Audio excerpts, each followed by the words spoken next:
Settle down. Floor is yours, Bud. Yes, sir. Commissioners. Item 16 is an action item. It is the presentation of the California Mobility Investment Opportunities Report, which is a very similar report to the report that the Commission approved in March. We worked very closely, the Commission staff worked very closely with the regions, with various regional representatives to identify projects that could be funded out of new additional resources prior to SB1 in order to communicate to the legislature provide to the legislature some of the projects that could be funded for them as they worked toward trying to find a funding solution. That report was laid out and developed, and then SB1 passed. So now we have a report that reflects projects that could potentially be funded through SB1 and the various programs in SB1. Identified projects are still identified projects, and so we repurposed the report to hopefully help the legislature and others communicate before we can identify specifically which projects will get funded through the various programs, what the types of projects that may be funded in the regions, and the priorities that the regions had identified even prior to SB1, including repair and maintenance of their existing system and additional projects. So this report, what you have here is a draft, again, a draft based off of an older report. So please forgive the formatting issues in the attachment to tab 16, as they were just the product of trying to update a report that had already been laid out in a particular program. Those formatting issues will be, of course, addressed in the final publication, but the content is essentially the same as what we would be presenting for your approval. So with that, staff recommends that the Commission approve the report and give us staff the authority to delegate authority to the staff to make any necessary non-substantive changes to make it look good again, so that we can then release this report with the benefit and the help of all of our regional partners. Second? Motion by Tavaloni, second by Dunn. Questions? All in favor, please say aye. Aye. Opposed? Ayes have it. Item 17, Mitchell. Item 17 is the budget and allocation capacity. Clark Paulson will be making a presentation for the department.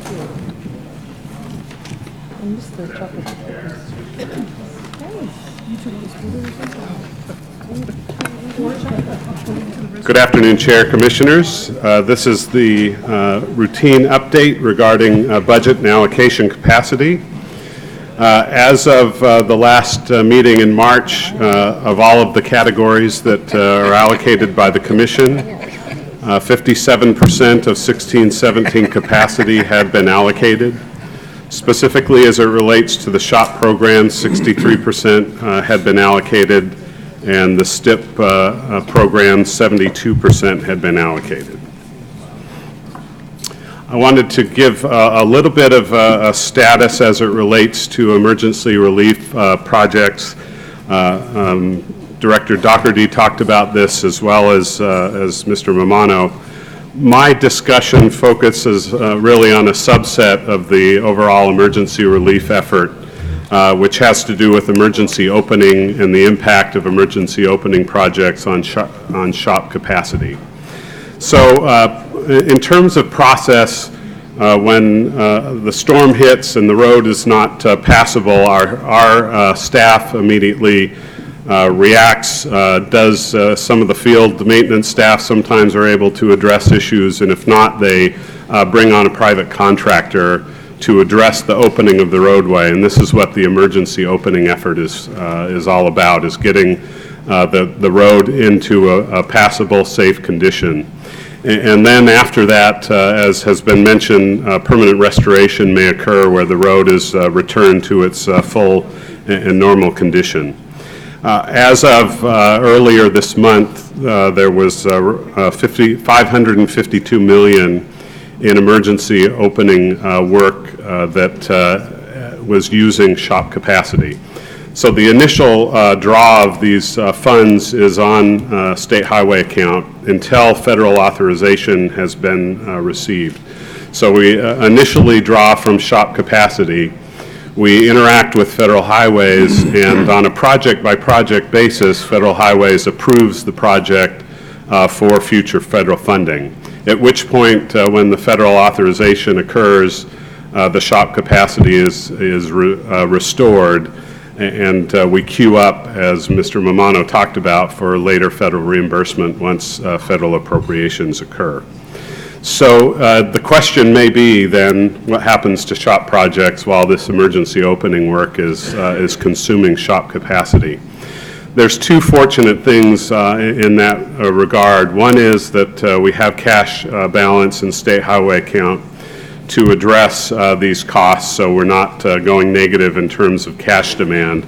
The second is the timing with the coming end of a fiscal year and beginning of a new fiscal year, that in essence any shop project that comes forward in the normal course of business can be allocated reliant on state budget authority from fiscal year 17-18 and shop capacity from fiscal year 17-18. So in short, no shop projects need to be postponed or delayed at this point because of the emergency opening work. During the course of 17-18, we expect that federal approval will happen during the course of the year for the emergency opening work, and the shop capacity will be as a whole during fiscal year 17-18. So again, we'll be able to proceed with shop projects in their normal course of business during fiscal year 17-18. It's a little bit of a complex topic, but the main point is full speed ahead with regards to normal shop allocations. So a bit has already been said about SB1. My intent is just to provide a little bit more in terms of financial detail about SB1. And so the package calls for several different elements of taxes and fees. The gasoline excise tax is raised beginning November 1, 2017, and there's two elements to that. There's a 12-cent increase to the base gas tax, and also the price-based excise tax, which has fluctuated so dramatically over the last several years.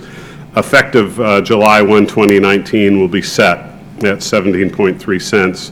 And then indexed, so it won't fluctuate in the fashion that it has previously.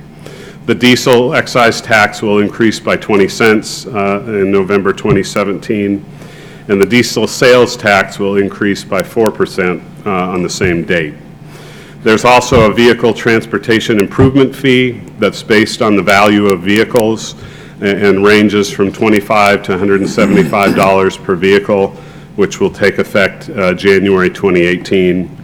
And then beginning in 2020, there's a $100 fee for zero-emission vehicles that will begin. And finally, there are loan repayments that are accelerated. As you well know, the general fund received loans from transportation funds. Those will all be paid back over the course of the next 3 fiscal years, to the tune in total of $706 million. So a very significant point, the fees and taxes that we've talked about are all permanent. We talk about a 10-year period just for purposes of an understanding of the amount of revenue that's being brought in, but those increases are permanent barring any change through legislation, and they're indexed for inflation. And so unlike the last gas tax many years ago, these taxes and fees will keep pace with, in terms of purchasing power with inflation. This is, the next slide is just a view of what the revenue brings in next year in fiscal year 17-18, which is a partial year for the taxes, and the 10-year totals by the source of revenue. The next slide talks about how the funds are allocated per program. And you'll see the very large numbers on this slide are for fix-it programs, local streets and roads, as well as the shop and maintenance funding. And I'll just make this note, it shows roughly $19 billion over 10 years for shop and maintenance. That includes a specific category of $4 billion for bridge maintenance and culvert repair as well. There's a particular category included there. The local share with the $19 billion includes both state transit assistance and local streets and roads maintenance. And then there's funding for specific categories that Mitch talked about with regards to guidelines previously as well.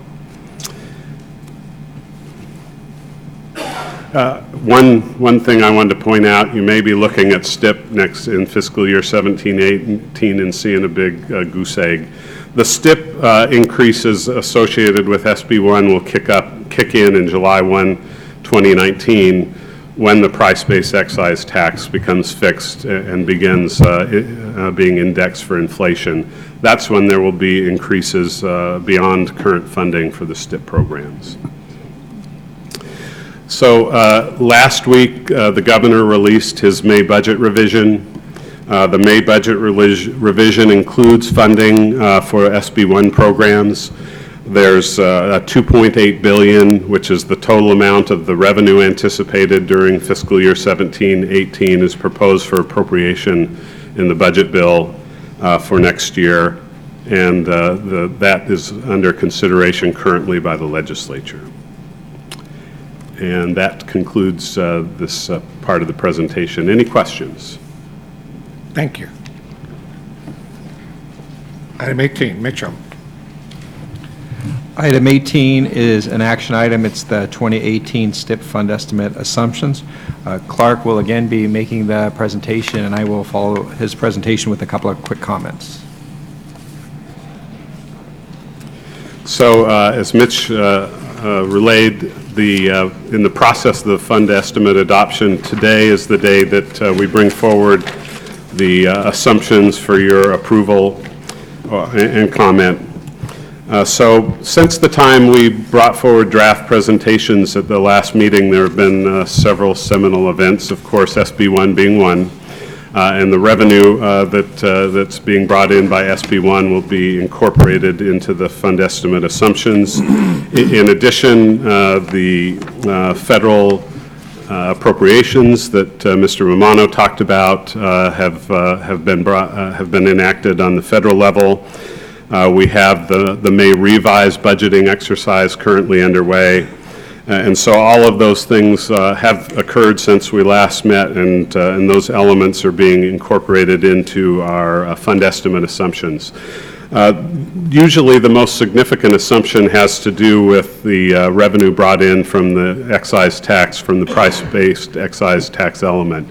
So we do have, although the exercise is less complicated than it has been in past years, we do have 1 year fiscal year 18-19 where the Board of Equalization will establish or adjust the price-based excise tax, and that'll be the last time they do that, which we're all grateful for. But we did need to then conclude or reach an assumption about what that rate would be for fiscal year 18-19. We are proposing the rate of 14 cents, which is a continuation of the assumption from the past fund estimate. It assumes a roughly 2-cent increase from the current rate. In the presentation and the assumption document, the other alternative we laid out was a 16.9 cent rate, which was the Department of Finance's estimate. They issued a revised estimate yesterday, late in the day, and they're now at 14.5 cents. So they've come well down from their prior estimate, and it's very much in line with the 14 cents that you have used in past fund estimate and that we are recommending for this next fund estimate. That would bring in, for non-STIP programs, $16.1 billion during the fund estimate period and $2.9 billion for STIP during that period. This, I apologize, this chart becomes a little bit irrelevant since the Department of Finance changed their assumption. It shows the difference between the 16.9 and 14 cent rate. Essentially, we're at the same place, and so I'll pass over any further discussion about that. With regards to federal funding, We are recommending that you use an assumption that the federal revenue that will be brought forward to the state will grow roughly at 2.2%, which is FHWA's estimates and schedule. That brings in $19.1 billion in obligation authority from the federal government during the fund estimate period. And also, we recommend that we continue with the motor vehicle account transfer, which is unchanged from our prior discussion in past years. This is a picture or a chart as it relates to the federal funding. And the middle chart is what we're recommending, which shows the gradual increase year over year of the federal funding, again, which is consistent with FHWA's estimates. So I mentioned a little bit earlier the impact of SB1. It's estimated that the SB1 will bring in $8 billion over the 5-year fund estimate period based on the additional revenue.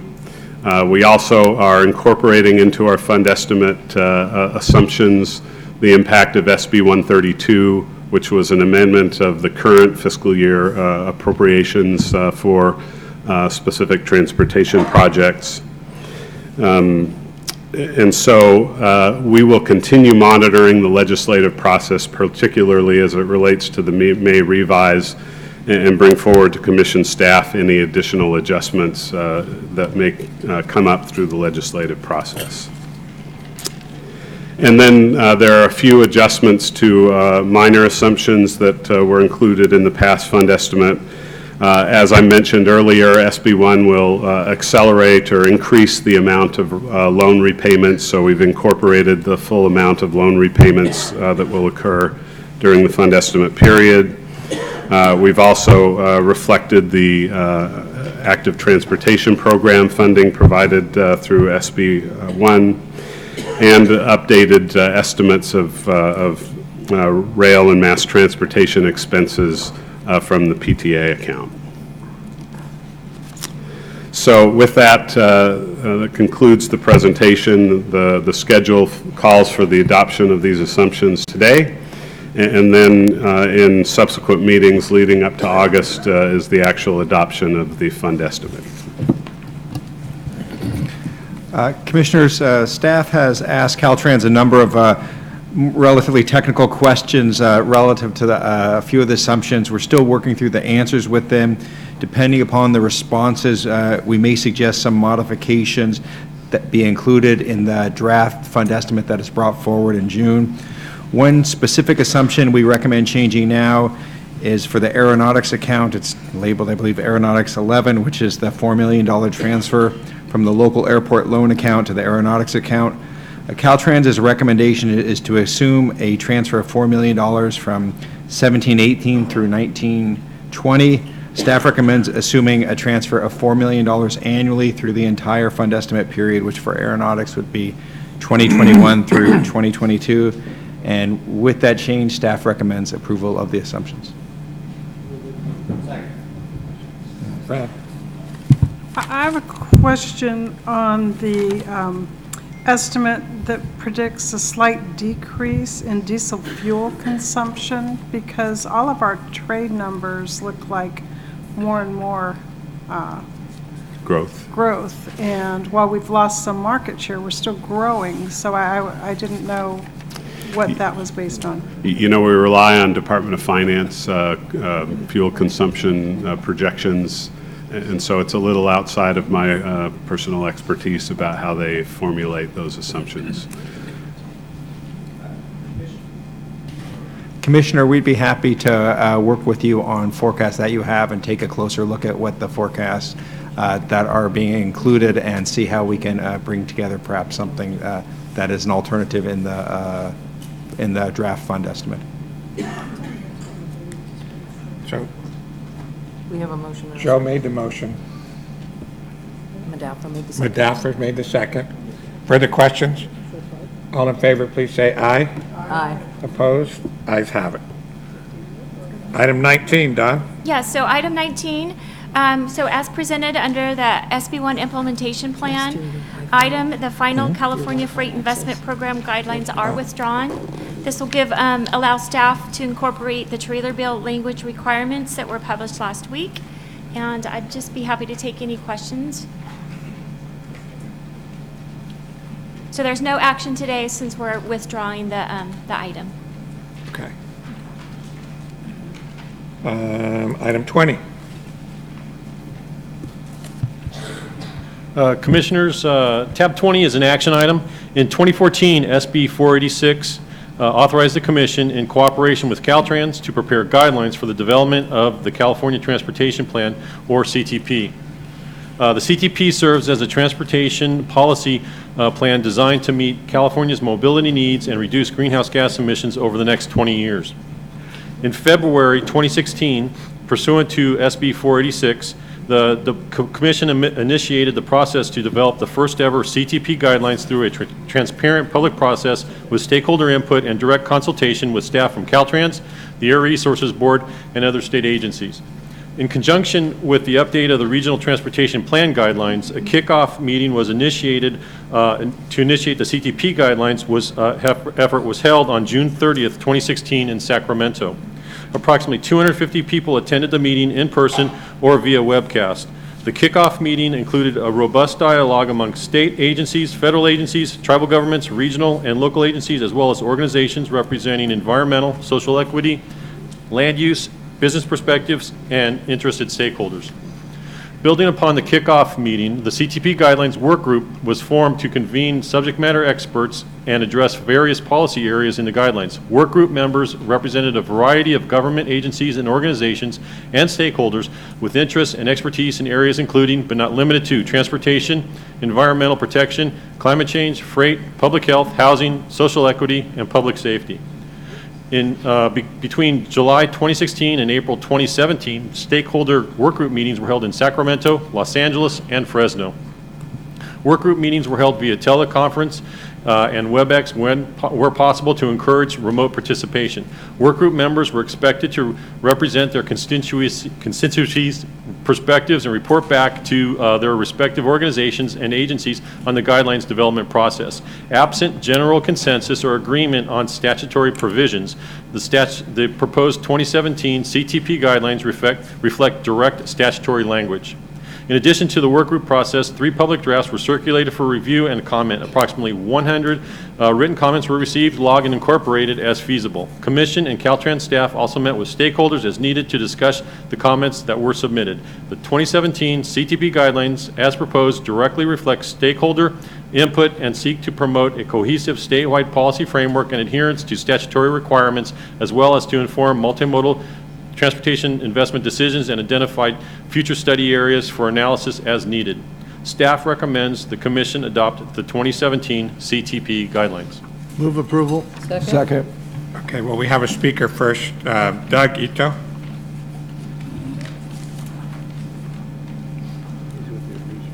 Good afternoon, Commissioners. Doug Ito with the California Air Resources Board.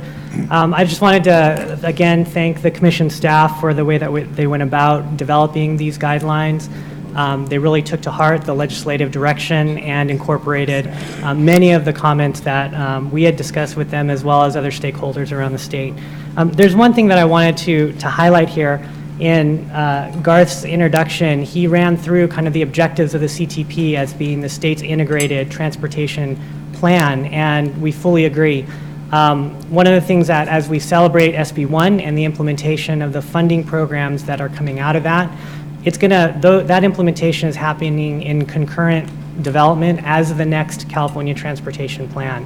And so what I'd like to encourage you is, as the SB1 implementation identifies those objective performance-based criteria for project selection and the processes involved, that those be incorporated and considered as part of the CTP in order to really establish the long-term kind of funding priorities and processes for selecting projects. The future transportation investments beyond SB1 are going to be influenced by CTP, as well as the regional transportation plans that follow and build upon the planning efforts that are going to happen over the next couple of years. So I'm encouraged by the recommendations and implementation plan elements in the guidelines, And we look forward to participating in both implementation of the SB1 and as well as the guideline development over the next couple of years. Thank you. Thank you. Okay, who made the motion? Gometti made the motion. And Christine Keough seconded the motion. Further questions? All in favor, please say aye. Aye. Opposed? Ayes have it. Item 21, Stephen.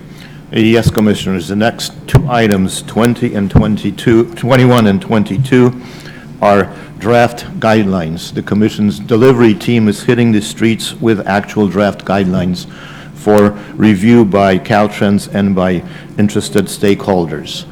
We will be bringing back these guidelines hopefully for the June meeting for an actual Commission adoption of the guidelines. Under Agenda Item 21, these are the draft asset management plan guidelines to align the expectations of SB 486 and SB 1 and to provide guidance to Caltrans. Staff developed these guidelines. Under Item 22, these are draft shop interim guidelines.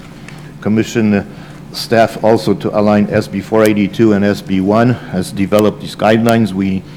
Up to now, the shop has been provided guidelines by the STIP guidelines. We basically took the STIP guidelines, the STIP guidelines stripped out all of the shop information and then added in SB 486 and SB 1. These will still remain interim guidelines when we approve them because there are still changes and things that will be happening as more and more information is gathered about SB 1 and implementation legislation that is coming down the pike. With that, we will be bringing these back to you at the June meeting, hopefully for an adoption. Thank you. Questions? Malcolm? Just a comment, Mr. Chair, as was indicated by staff, these guidelines, specifically the shop guidelines, are now available for us for comment. The intent of SB1 was to develop these comments and guidelines in coordination with the department. We've only had them for a couple of days, but we will be working with staff on comments regarding those guidelines. Further questions? Garth?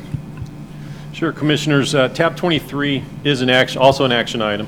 The participant portion of the road charge pilot program ended on March 31st. The road charge technical advisory committee met on April 21st to receive an update from the Caltrans road charge contractor.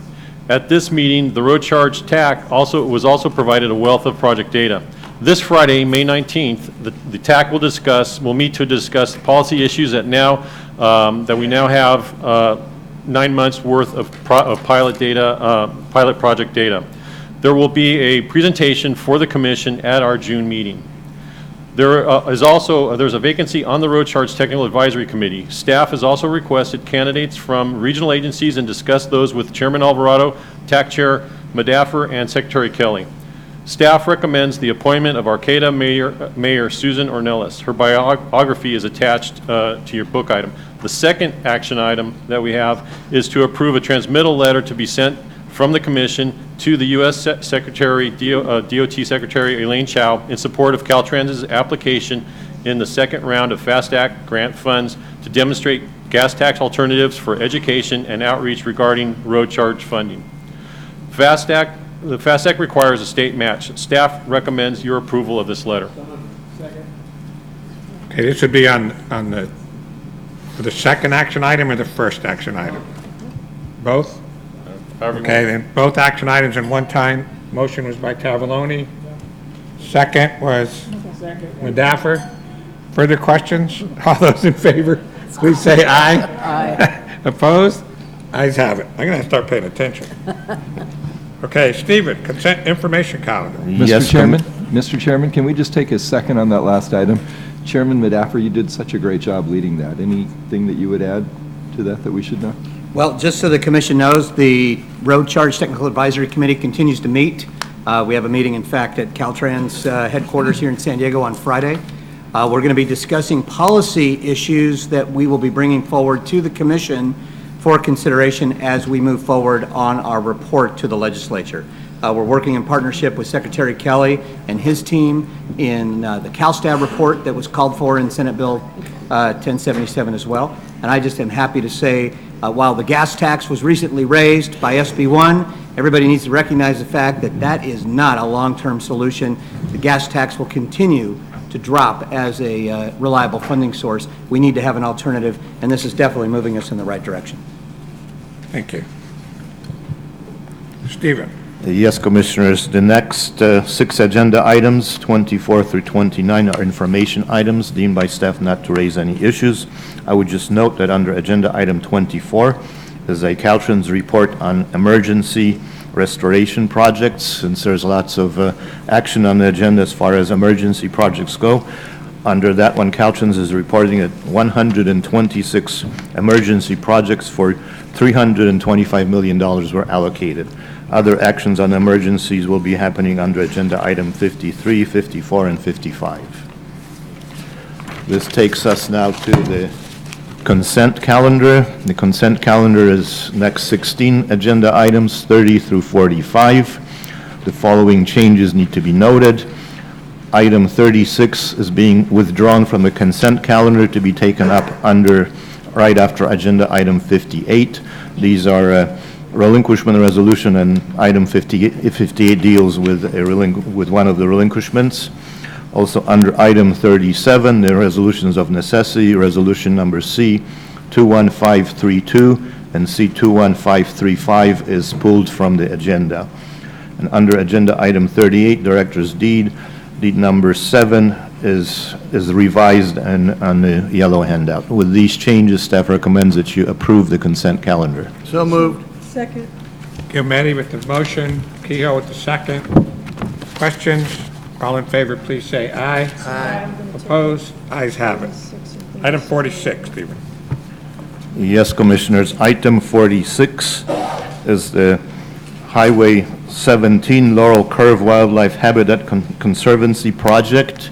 At the October Commission meeting, the Commission programmed this project into the shop with the stipulation that Caltrans come back with a signed agreement between Department of Fish and Wildlife and Caltrans that would indicate what type of credits, how these credits are calculated, what are the price determinations and applications of the credits. That agreement has been reached by Fish and Wildlife and Caltrans. It's included in the book items. Staff has reviewed this and concludes that it is now worthy of having this project for the Commission to release funding for this project and approve the release of the funding. Staff recommends that you approve this and release the funding. So moved.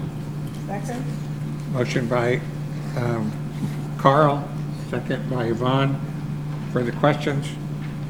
All in favor, please say aye. Aye. There's Opposed? one more thing I need to mention. We would like to have the department report at least yearly on the use of these credits and to report to us when they first start using the credits. Hey, Stephen, I want to thank you for your work on this with the relevant parties. We live there, and we just saw a beautiful deer hit because of the lack of the facilities crossings. there, and yeah, this is really needed. And thank you for the good work and working with the parties in our area. Well, actually, Caltrans needs kudos because they did the heavy lifting. Thank you, Malcolm, and your team. Very good. Next item, 47, Garth. Sure, tab 47 is an action item. This is the final EIR for the Eureka Arcata Route 101 Corridor Improvement Project. Caltrans certified that the environmental impacts have been mitigated to a less than significant levels. Staff recommends your approval. Motion by Tavaloni, second by, who's over here? Gilmetti. Questions? All in favor, please say aye. Aye. Opposed? Ayes have it. 48. Yes, Commissioners. The next two, item 48 and 49, are airspace leases. These are requests for direct negotiations. Under 48, this is a negotiation with the Napa Valley Commons Property Owners Associations. The association borders on this particular parcel. The parcel is otherwise landlocked, and it's in the best interest of the state that Caltrans negotiate with the owner, adjacent owner, that they can develop this rather large parcel as a vineyards, and the department can generate revenues from this as vineyard property instead of just having it just be full of weeds. On the second one, this is Grapes a negotiations for a parcel in Oakland. This is adjoining to the freeway interchange there. The developer and the city want to develop the adjoining parcel as a hotel, and in order to have parking for the hotel, they would need a long-term lease from a department underneath the freeway. Staff believe that it is in the best interest of the state to go into a long-term lease with the adjoining owner so you can develop the parcel, generate appropriate tax revenues for the city and the state. So the commission recommends that under both 48, 49, the commission unanimously vote that this is in the best interest of the state and allow Caltrans to directly negotiate with the property owners. Move them both. Motion by Dunn, second by Modafer. Questions? All in favor, please say aye. Aye. Opposed? Ayes have it. It has to be It was unanimous. unanimous. Very good. Well, then proceed, Stephen. Okay, the next item is item 50. This is the 2017 first quarter progress and finance report on the toll bridge program. We have shown a slide up front. We can report that the Cormorants have finally decided to move over to the new bridge. When we were building the new bridge, we were required to provide nesting areas for the birds. Over the last 15 years, we couldn't make the birds move. We took down the last old bridge truss at the end of March, and finally the birds decided that they better move since they don't have any home anymore. So they have moved in and are happily now roosting on the new bridge. So that's the toll bridge report. Mobility comes in all forms. That's right. Item 51. Item 51 is the proposed 2017 10-year SHOP Highway Operation Protection Program Plan, and Mike Johnson is here to make a presentation on the plan. Good afternoon, Chair, Commissioners. This item will bring before the Commission an informational item on the 2017 State Highway System, State Highway Operation Protection Program, excuse me. This requirement exists in Streets and Highway Code as statute, and we're coming before the Commission to achieve that statutory requirement. Under the Streets and Highway Code, the department is responsible to prepare a needs assessment every other odd year. These needs assessments were first presented to the Commission in December of 2016, again in January of 2017, and again in March of 2017, in the context of our broader integrated plan, the State Highway System Management Plan. The statutory requirements in Streets and Highway Code is just a subset of the information included in this broader plan. We're bringing it in at this point for the Commission to provide comments in the subsequent item. Within the plan, we have a need assessment of $13.3 billion over 10 years in the area of safety. And there's 4 specific programs within the SHOP that address safety aspects primarily on the highway system. And you can see the relative need. The stewardship goal is the largest category of need that we have in our assessment, $35.5 billion over 10 years, with pavement being kind of the big fish in that pond there. But also bridge and culvert, you see, are very prominent in terms of their needs, as well as facilities. We'll note that the major damage restoration, which is the emergency work that you've been talking about all morning, and the permanent restoration that Mr. Mamano referred to, those are statewide reservations that are used on an as-needed basis. The estimates that are included in the needs assessment are based on historic expenditures in those areas. In our sustainability category, we have a number of different sub-programs or objectives, including American with Disability Act mitigation work, bridge scour and seismic mitigation work, hazardous waste mitigation, and roadside rehabilitation are some of the bigger ones, as well as the stormwater mitigation obligation that we have under our current stormwater permit. And finally, under the system performance goal, we have a $9.9 billion need that's been identified over 10 years. You can see the distribution with the single, the two largest being transportation management systems. That component is yellow, as well as the pavement, bridge, and culvert, because those are the 4 asset classes that the commission has already adopted targets and performance metrics for. The other big hitter here is the Bridge Goods Movement Upgrade Program.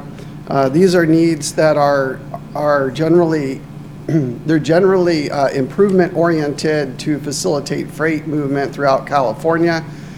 We have a subsequent item 54 that's going to talk about our accelerated bridge program that is specifically trying to address that and to align with the new freight program approved in SB1. So summarizing all of this, you look at the various components, and again, this was presented 3 times to the commission. So in the rip and zip model, we have an $86 billion need. I like that. And with SB1, we're going to make significant progress. In fact, the funding provided in SB1 is adequate, or was designed to get us to the established goals that the commission established for pavement condition, bridge condition, culvert condition, and transportation management systems. Looking forward from here, we will review the commission comments and work with staff to incorporate appropriate comments into the final plan. The State Highway System Management Plan includes an investment plan, which is not part of the Streets and Highway Code requirement. That plan has to be, in effect, completely redone in light of the new SB1 funds that have been made available. The department is committed to do that and finalize the plan and get it to the legislature by June 30th, 2017. In working with CTC staff, we will be sharing red line versions of this plan as soon as we can get it done. And the commission and commission staff will have an opportunity to comment. However, the timing of the commitment to get the plan to the legislature by the end of June, and the commission meeting, I believe, is the day before. So we're going to have to work very closely and coordinate with staff to try to get comments, at least informally, as soon as we possibly can, to get them incorporated in the final version. I will note that the plan, as it's proposed here under state statute for the 10-year SHOP plan piece, was due to the legislature May 1st in the letter that Director Doherty sent to the legislative members. We indicated that we felt it was more appropriate to update the plan to reflect the significant investment that is SB1, so that the legislator has a plan that is relevant for the next 2 years. So that concludes my presentation. Well, thank you. And then we can move on to item number 52, where there is a commission action. Staff has prepared 11 comments for the 10-year SHOP plan. We have also prepared a letter for the chair's signature to transmit the comments to the department. In lieu of changes that are going to be happening to the actual document that the department presented, and as Mike noted, we would request that red line version of this document be provided to staff and the commission, and enable the commission to re-comment and or do whatever is necessary by the June commission meeting. So staff would be requesting that commission allow the executive director and the chair to modify the letter slightly to incorporate the requests for the redlining and for ability of the commission to comment on the plan before it's released to the legislature at the end of June. Go ahead. Let me do this first, Jim, because I'll forget, and then I have to ask again. Motion by Tavaloni, second by Burke. Go ahead. Thank you. And thanks for the presentation. There's a couple items where I looked at the commission staff's comments. The zero-emission vehicle infrastructure, I think, is a very important piece that needs to be added into this. On the signage, the commission, on your report, Stephen, did not make any mention about signage. And I guess I have a question regarding signage, because just like bridges and culverts that erode over time, is there an inspection program to make sure signs don't fall off their mounts or tip over? I know that it sounds like something we don't hear about too often, but just like our bridges, all the system is aging. I just want to find out what you all are doing in that regard. The department has two specific programs that relate to signs. One is for the structures themselves, which is a structural inspection. We do regular inspections of those signs, and we have identified signs that need work. The additional SB1 funds in part will help do that, along with pavement and other work as we go forward. In addition, the department has a program related to the sign panel replacements themselves. This is actually the lettering, and there's been a movement for several years to convert them over to what's called retroreflective signs that don't require power. These signs are more visible to the driving public. They don't require power, and they don't require our maintenance staff to get up on the structures themselves. That's very important because there have been recent OSHA changes that require us to retrofit the signs for fall protection if we don't eliminate the need for our electricians to get up there and service the lights. So there's many benefits to doing the sign panel replacement program, and we have a very active program doing that throughout the state. And then lastly, with respect to SB1 and the reference you made, do you feel now that the bridge replacement or bridge maintenance is going to be adequate? Because I noted out of the 50-some-odd thousand bridges in the state, I remember reading a report as we looked at this a couple of months ago that there was a number that needed some serious attention. Will all of those that were previously identified as requiring serious attention now be covered under the funding that's provided in SB1? The short answer is I believe so, yes. I say I believe so with the caveat that as we ramp up transportation expenditure in California, we will keep a close eye on the unit price assumptions that we made at the time we produced our state highway system management plan. As the demand for transportation work increases on a statewide basis, we're going to have to watch that and make sure that if there's a need to change our assumptions, then we might have to do that. But I think the short answer to your question is yes, the funding for bridges is appropriate. And I think that with the funding that we have in SB1, we will be able to accomplish the performance requirements that are outlined in that law. Thank you. And I would just ask, again, it's a very appreciative commission staff and the additional recommendations. And we just hope commission staff would come back at some point if there is concern on any of the bridge maintenance issues that have been previously identified, that we make sure that that is alerted and they could be prioritized. Malcolm? Yeah, Mr. Commissioner, just a couple of things to add on to that, and I think Michael did a very good job in summarizing it. SB1 funds, and specifically major maintenance, will allow us to accelerate that program we have on the signs and the retrofitting that signs. It'll also give us an opportunity to update and refresh our delineation on the pavement and move in that direction. And then on the bridge part, it's worth noting that many of the outstanding bridge needs are not on the state highway system, they're on the local system, and that's something that we have to keep an eye on very closely as well. Well, and Malcolm, apologize, Mr. Chair, but again, when we look at this local money as we move forward on SB1, I know I would be just very sensitive to making sure that we put a priority on making sure that locals aren't using money for things that could not provide a serious safety issue. Clearly, bridge failure is something we really don't want to see. One other point related to the state-local bridge component that is probably worthy of commission awareness. When the needs assessments were presented previously, there was a local needs component and a state highway system needs component. Since that time, we have plans to work together as the locals move forward into their next round to try to get that needs assessment comparing the same metrics to the extent possible. And I think this was brought up by, I believe, Chairwoman Dunn had brought this up before, that we really needed to provide the commission more of a unified approach. And so we are working with in asset management within Caltrans and our local partners to try to get the commission a presentation that is consistent across both state and local systems. So in terms of the lighting rehabilitation, or perhaps under our office building, do we have in there our energy efficiency woven into those replacements? So we're saving energy while we replace some of them? With respect to lighting rehabilitation, the department has for some time been converting over to LEDs, and that process continues. We have hundreds of thousands of light standards throughout the state, and there's a systematic program that's going through and doing that.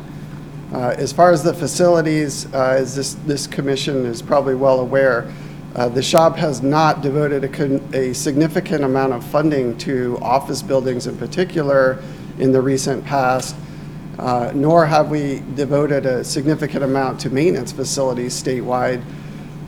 There is some augmentation in that area in the 2017 State Highway System Management Plan, reflective of a significant growing backlog of need, particularly in the hundreds of maintenance stations scattered throughout the state, as well as a number of office buildings that are aging to a point that we really are going to need to come up with a plan to take some action on some of these at some point.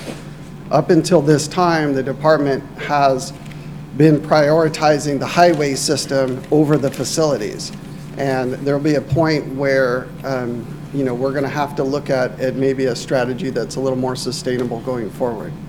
And the commission did add in the office buildings as one of the asset classes that's now in the asset management plan. Well, we just need to work efficiently with the integrated goals. Okay, there's a motion on the floor. All in favor, please say aye. Aye. Opposed? Ayes have it.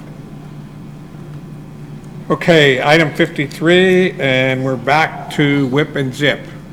All right. Falling behind. Commissioners, item 53 is an update on the storm damage. As I said, this is a hot topic on the agenda. This agenda item 53, 54, and 55 has interrelated storm damage things. Jim Davis is here to report on the projects that have been already done. Thank you, Stephen. Mr. Chair, Commissioners, providing you the update on the project delivery related to storm damage. To date, we've had 288 director's orders. 43 of them are complete, or 15%, which means 85% are in still delivery. We're still in the middle of responding to storms. We have been redirecting staff and consultants to address the new work. I anticipate storm damage locations will continue to grow through the summer, and that's for 3 reasons. One is the movement of water underground may initiate more landslides, and we've seen this in the past. 2, as snow melts, additional damage will be exposed. And 3rd and finally, as high rivers recede, additional damage will be exposed. Storm damage have impacted districts 1, 4, 5, and 7, or the coastal districts, as well as districts 2 and 3, the mountains. Storm damage is a function of rainfall, geography, and geology. So what are the impacts? Over the next few months, we'll get a good handle on impacts as staff go back to their normal work and assess schedules. Impacts to date have been primarily in the construction area and construction staffing. We've been delaying lower construction priority work such as as-builts, addressing construction claims, attending project development team meetings, and developing estimates. The big delay is closing out projects primarily.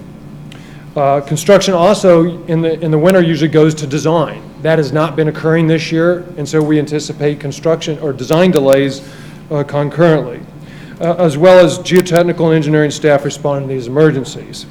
So we expect milestone delays. We will look at ways to recover slipped schedules and deliver projects as close to the original schedule as possible, but we expect some project delays in future years to go to construction. We're also starting to work on new project initiation documents for the permanent restoration work or completing the projects and restoring them back to their ultimate state. We're redirecting staff to do that. The impact of that is it will be laid on our starts on the PIDs for the 2020 shop, and we will look at ways to come back from that. The final thing is, what are we doing to mitigate? Well, we've been using consultants and overtime to the best extent possible. We've asked for additional COS resources in the May revise for the permanent restoration projects, and we've asked for additional resources for the PIDs in the current fiscal year. And that concludes my remarks. Question, Jim? Jim, off the top of your head, what do you think the total damages are going to turn out to? Over $1 billion or more? What? Mr. Comelli, that's a great question. It depends on the year and what happens. A number of years ago, we had a huge rockfall slide in Ferguson going into Yosemite. Hundreds of millions of dollars of projects. That's when that water's moving through the ground. It's hard to anticipate where that type of work is, but I do anticipate more than what we have today. It's going to go north of this number. It will go north of these numbers, yes, sir.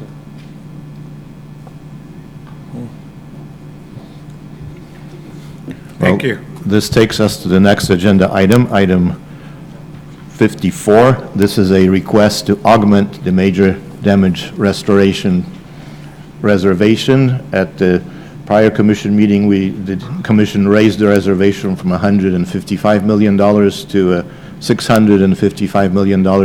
Now there is a request before you to raise the reservation by another $205 million, with the caveat that when the snows melt, probably more damage will be discovered, and the department could be back in June asking for even more.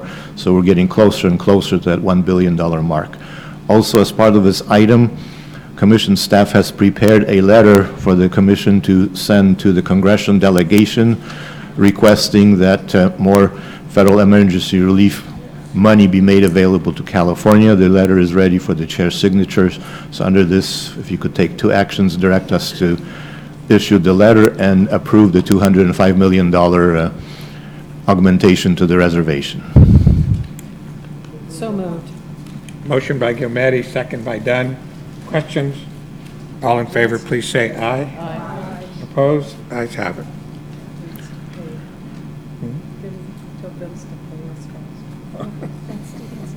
Stephen has a little bit more. Stephen. Oh, no, I'm ready to move on to the next item. The next item is item 55. This is a request to add 132 new projects into the shop. Revise 49 shop projects, existing shop projects, and add 2 long lead list projects. Most of the 132 new projects are basically damage restoration projects.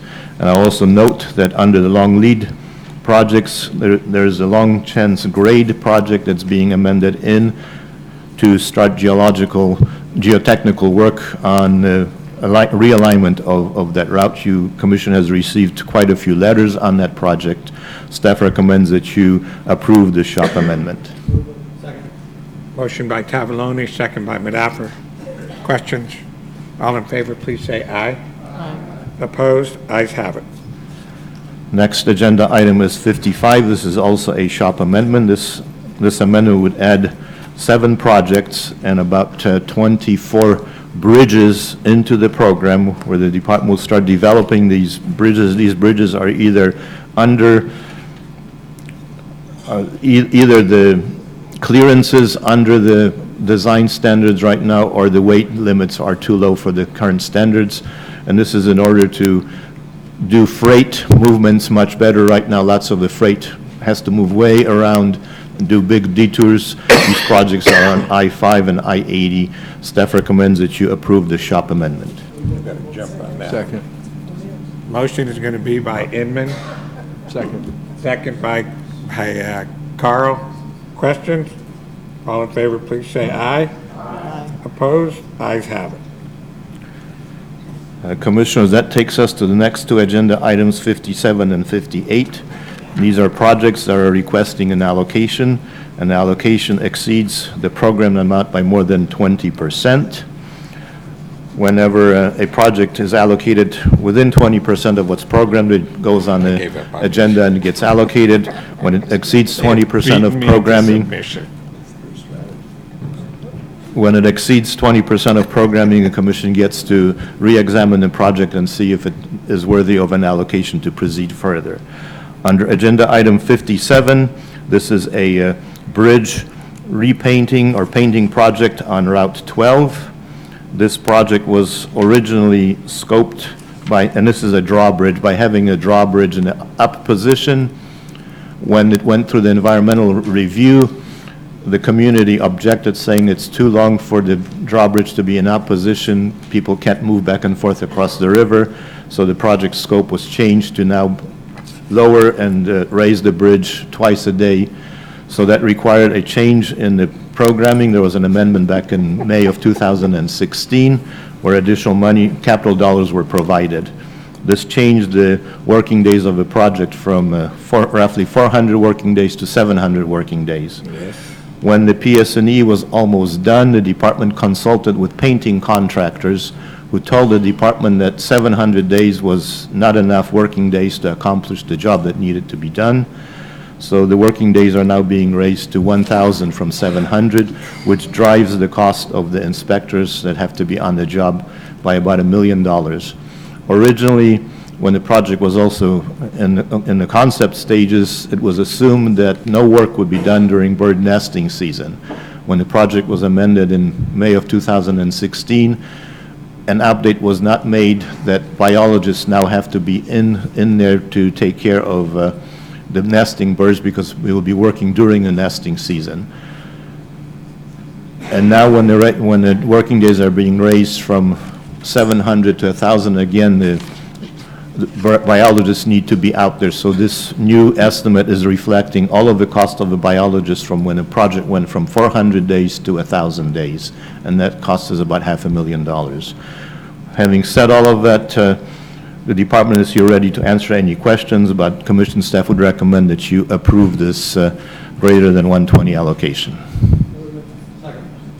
Motion by Tavaloni, seconded by Madaffer. Further questions? All in favor, please say aye.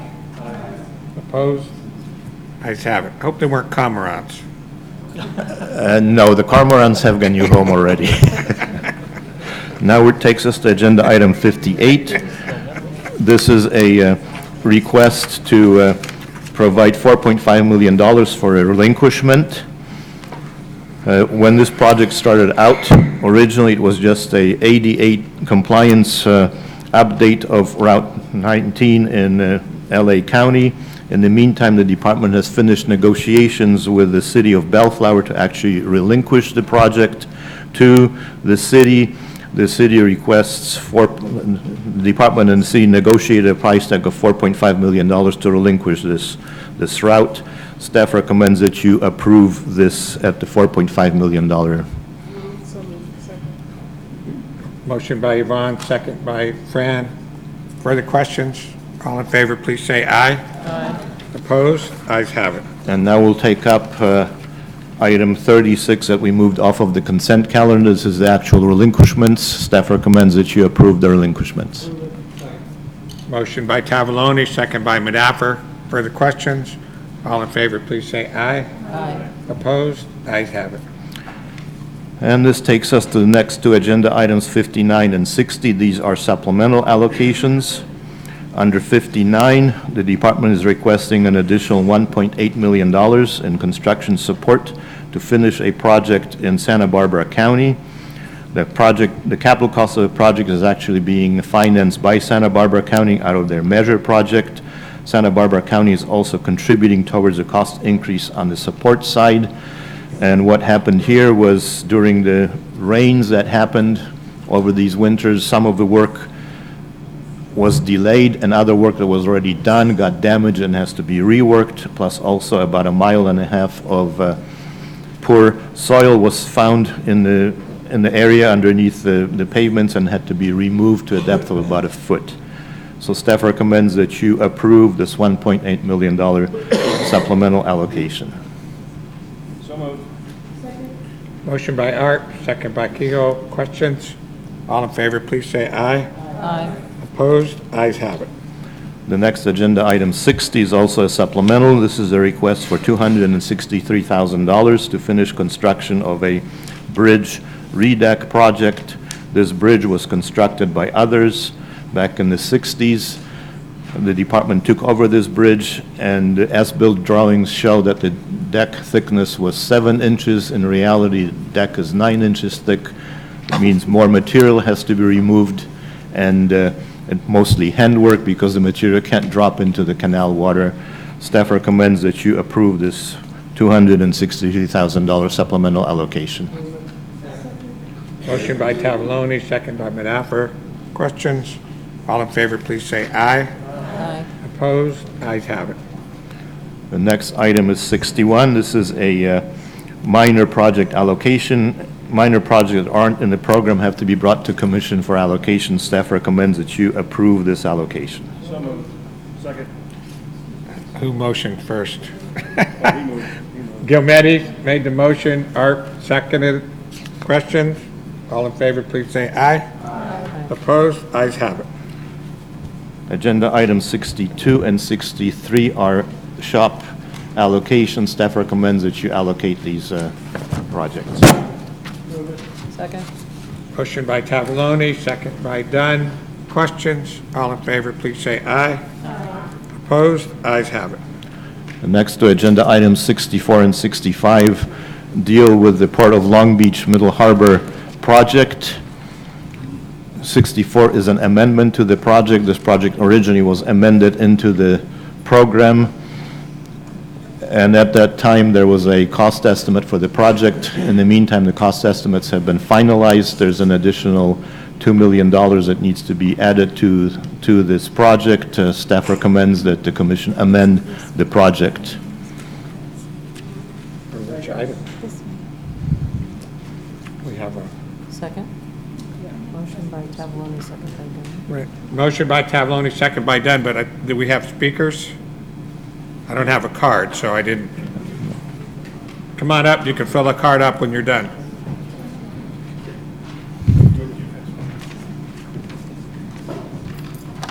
Good afternoon. My name is Allison Yo, Director of Transportation Planning for the Port of Long Beach. I know you have a packed agenda. I'll be brief, I'll be bright, and I'll be gone. I will try to be bright. How's that? On this particular item, the Port of Long Beach has been working with the ILWU and the leadership there, and I wanted to make a couple of comments to assuage any kinds of concerns about how seriously we take the use of TCIF funds and how seriously we take our ability to incorporate stakeholder interests. So we have been working with ILWU. We intend to, and we've made a commitment to use the TCIF funds strictly for infrastructure work on the Middle Harbor project that supports manned vehicles and equipment. Specifically, we intend to use the funds for traditional rail tracks in our intermodal rail yard to support our on-dock rail activities and our goals in on-dock rail, and not for supporting crane tracks. Finally, I'll add also that the port can and has committed to make sure that our bid documents are set up in a way and that our financial grant and reporting systems are set up in a way to ensure that we use the funds in the way that we've committed. Okay, thank you. Thank you. Barry? Barry Brown on behalf of the International Longshore and Warehouse Union. We just want to thank the Port of Long Beach for working with us to clarify that the funds here will go to traditional infrastructure projects at the port and will not go to funding autonomous vehicles or freight handling equipment that would put our members out of work. So we want to thank them for that clarification. Thank you. Thank you. Any further testimony? And just to note, Commissioners, this is a $1.3 billion project. The $1.3 billion is coming from the port funds and public funds, and there's another $650 million that is coming from the terminal operator, and the terminal operator is providing all the equipment. Very good. No further questions? All in favor, please say aye. Aye. Opposed? Ayes have it. And that takes us to agenda item 65. This is the actual baseline agreement for this project. All parties have signed this agreement, and staff recommends that the commission approve the agreement. Motion by Tavaloni, second by Inman. Questions? All in favor, please say aye. Aye. Opposed? Ayes have it. Teresa? Commissioners, under item 6, I'm going to be taking 66 to 78 together. These are information items. These are STIP amendments for notice. Staff has reviewed all 13 STIP amendments for notice and has identified no issues at this time. Staff expects these will be placed on the consent calendar for the June meeting. Although staff will not be discussing each one individually, staff would like to highlight one. The Santa Cruz County Regional Transportation Commission requests to reprogram their STIP funds between fiscal years and components for 5 local projects and shift programming to 3 new projects. Santa Cruz County incurred significant damage to their transportation facilities due to the record rain winter.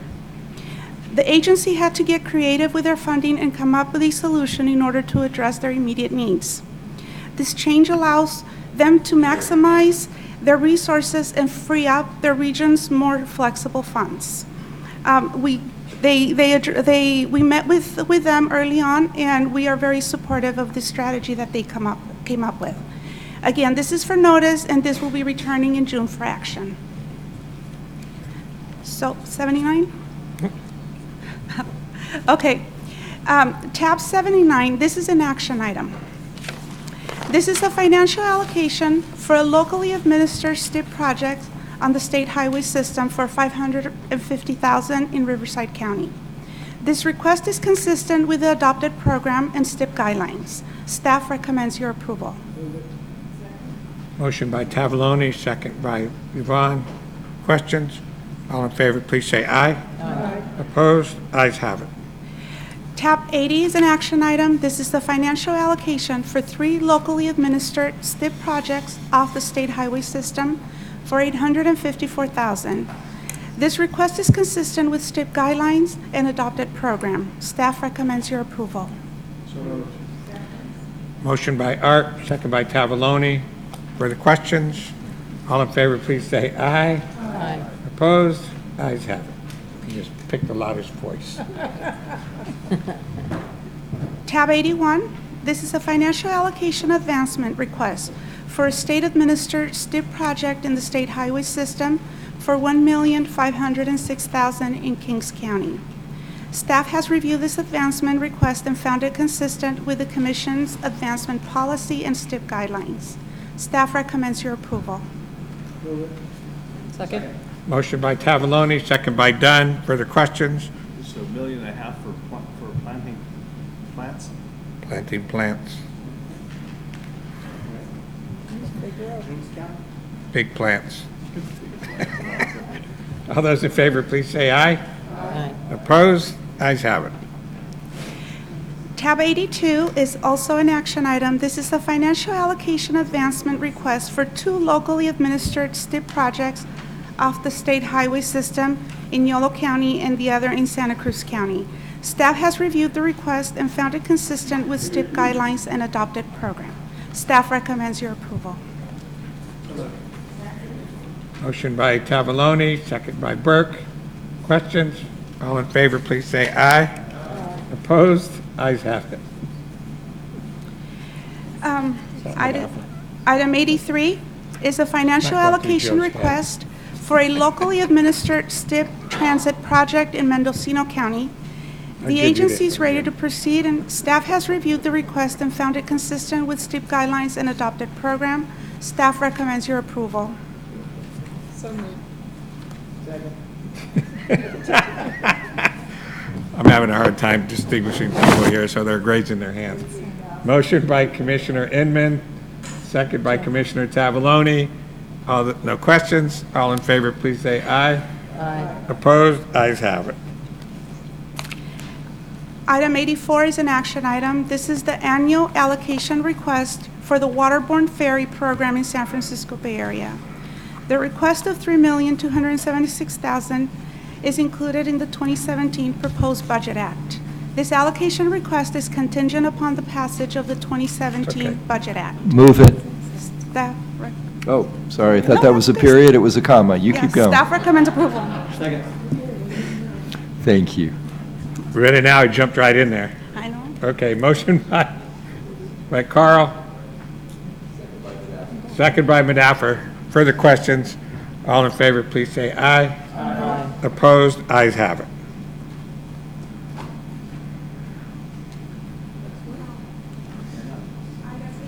Sorry. Oops. 85. 85 is an action item. This is a financial allocation request for two projects in the transit and intercity rail capital program of $45,412,000. These projects are ready to proceed and are requesting funds at this time. Staff recommends your approval. Gilmetti made the motion, Art made the second. Further questions? All in favor, please say aye. Aye. Opposed? Ayes have it. Item 86, Stephen. Yes, Commissioners. Item 86 is a request to allocate 4 aeronautics projects at $1.1 million. There is capacity for this allocation in the aeronautics program. Staff recommends that you approve this allocation. Motion by Tavaloni, second by Burke. Further questions? All in favor, please say aye. Opposed? Ayes have it.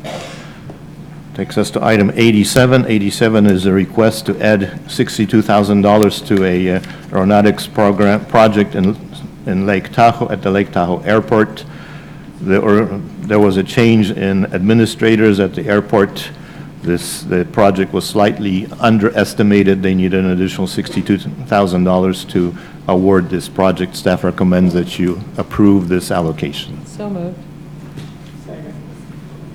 Done with the motion, second by Inman. Further questions? All in favor, please say aye. Aye. Opposed? Ayes have it.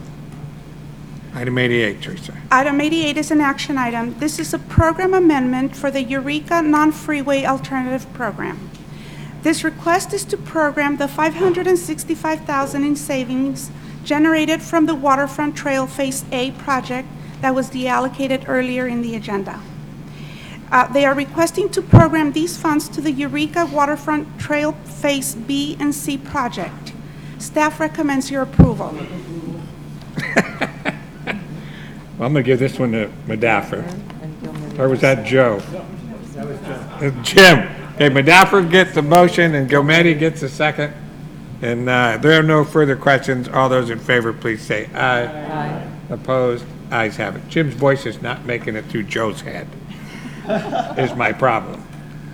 Okay, item 89. Item 89 is a financial allocation of $565,000 for the Eureka Waterfront Trail Phase B and C project you just programmed in item 88. Staff has reviewed this request and finds it consistent with the Eureka Non-Freeway Alternative Program.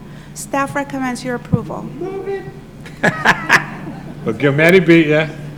So that's the motion. Where would the second come from? Madaffer.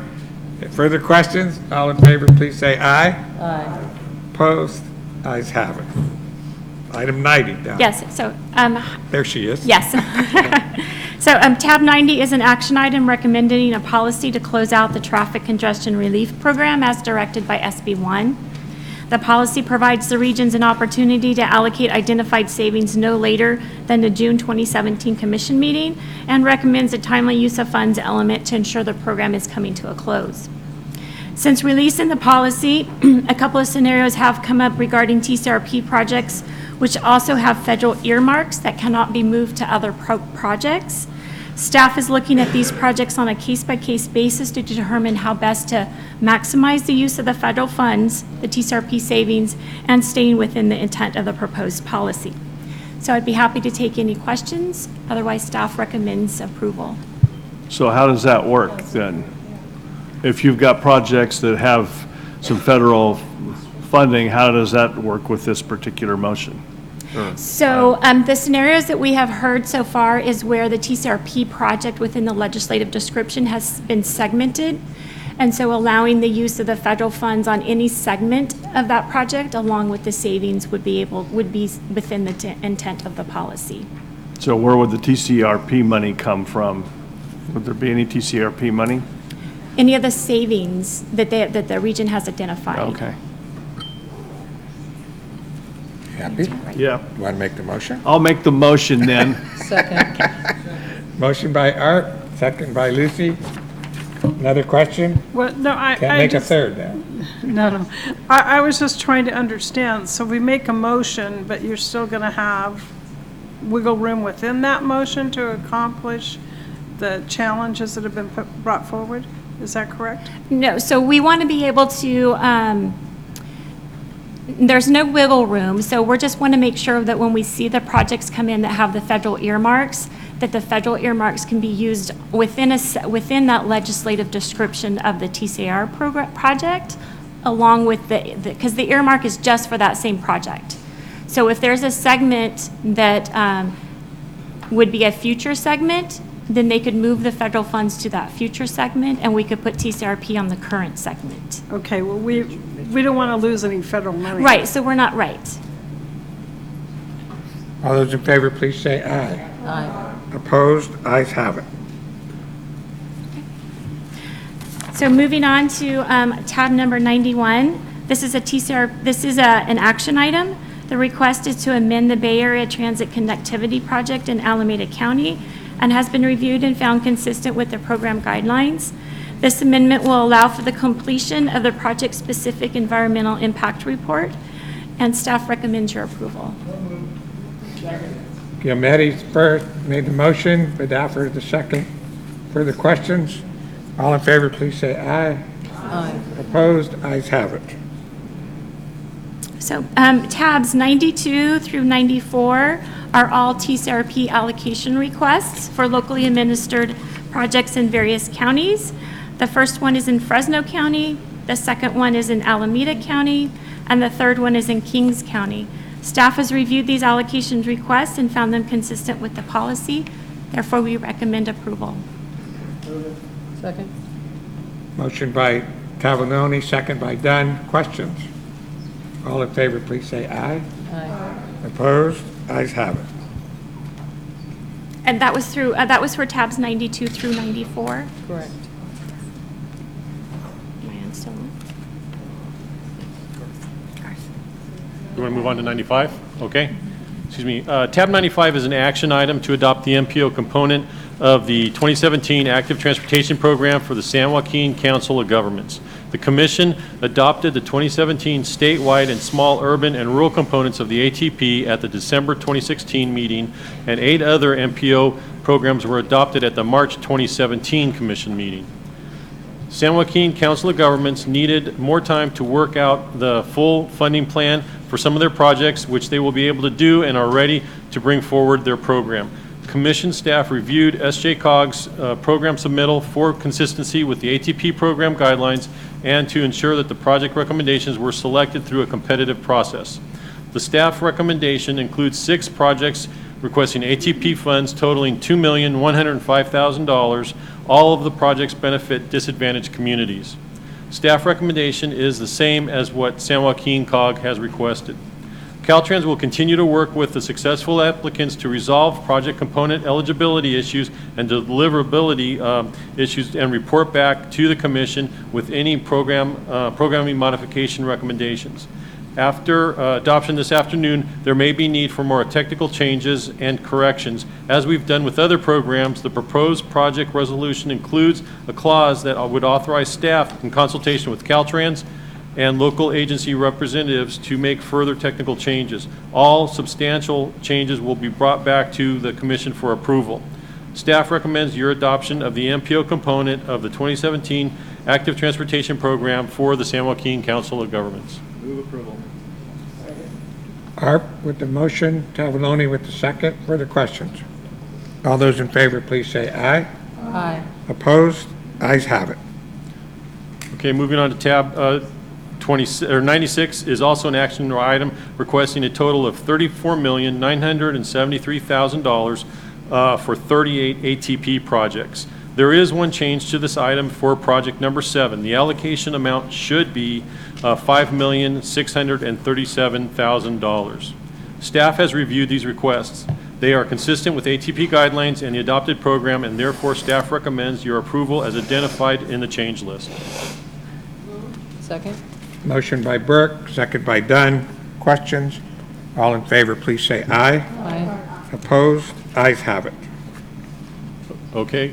Tab 97 is an action item to approve the allocation of $832,000 for 3 ATP projects. Staff has reviewed these requests and recommends your approval. Motion by Tavaloni, second by Burke. Further questions? All in favor, please say aye. Aye. Opposed? Ayes have it. Commissioners, I will be taking all time extensions together, if that is okay with the commission. Okay. We have a couple hours left. Why not just take? Hey, hey. Whip and zip works. Jim didn't get the message on the zip part. Commissioners, item 98 through 105, there are time extension requests. Staff has reviewed each time extension request and has prepared a spreadsheet with its recommendations.